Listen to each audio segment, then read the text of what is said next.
Yes, babe! Magpa 5 years na kasi tayo bukas, babe. Gusto ko na sanang i-level up yung relationship natin. Ha? Ayoko pa maging nanay. OMG! Will you marry me? Wait lang, parang nakita ko na yan. Seryoso ka ba, Michael? 299 pesos na engagement ring? Yun ba yung halaga ko sa'yo? Babe, hindi naman importante kung mahal yan or mura, di ba? Ang importante, nagmamahalan tayo. 5 years tayo! Tapos eto lang bibigay mo sa akin, ha? Hindi pa ba sapat yung magpapakasal tayo tapos magkakapamilya? Nag-expect ako sa'yo! Akala ko bibigyan mo ako ng bagong bahay, ng bagong sasakyan. Tapos ito lang bibigay mo sa akin? Buti naman at lumabas na yung tunay na kulay mo bago kita pakasalan. Ha? Sinusubukan lang kita. At tama nga ako, na gold digger ka.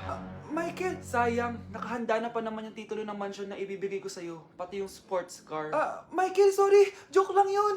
I guess, pera lang ang habol mo sa akin. Hindi mo deserve to.